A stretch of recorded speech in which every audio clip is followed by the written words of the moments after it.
বাংলাদেশের দক্ষিণাঞ্চলের বরিশাল বিভাগের জেলা ভোলায় প্রায় ২৪ লাখ মানুষের বসবাস।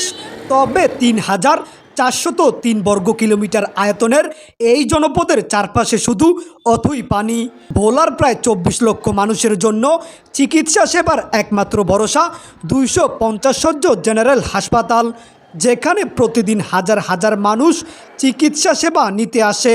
আর এই হাসপাতালে মুমূর্ষু রোগীদেরকে চিকিৎসা সেবা দিতে না পারলে রেফার করা হয় বরিশাল শেরেবাংলা মেডিকেলে। ভোলার ভেদুরিয়া লঞ্চঘাট ও ফেরিঘাট থেকে সবচেয়ে কাছের জেলা বরিশালের মহাসড়কের দূরত্ব প্রায় ৪৮ কিলোমিটার। স্বাভাবিক গতিতে নদীপথে এই দূরত্ব পাড়ি দিতে সময় লাগে অন্তত ২ ঘন্টা ২৮ মিনিট।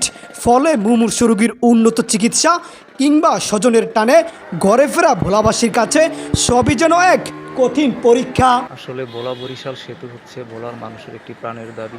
দীর্ঘকাল ধরেই ভোলার মানুষ এই দাবিটি জানিয়ে আসছে। ভোলার মানুষের এই দাবিটি জানানোর অন্যতম একটি কারণ হচ্ছে চিকিৎসা অসুবিধা। ভোলার মানুষের চিকিৎসা সুবিধা থেকে দীর্ঘকাল ধরেই বঞ্চিত। এখানে একজন মানুষ রোড অ্যাক্সিডেন্ট হলে সে স্পিড বোর্ডে তাকে একটু পথ লাহারার যেতে না যেতেই সে মারা যায়। চিকিৎসা সুবিধা থেকে দীর্ঘকাল ধরে বঞ্চনার শিকার হওয়ার কারণেই ভোলার মানুষের এই প্রাণের দাবিটি বাস্তবায়ন করা অতীব জরুরি বলে আমি মনে করতেছি। তবে ভোলাবাসীর এই দুঃখ ভুলিয়ে দিতে পারে একটি সেতু, ভোলা বরিশাল সেতু।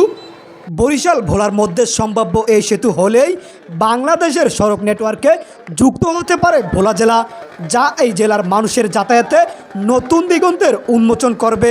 ভোলা বরিশাল সেতুটা হয়তো তাহলে আশা করি যে আমাদের যোগাযোগটা ভালো হইতো।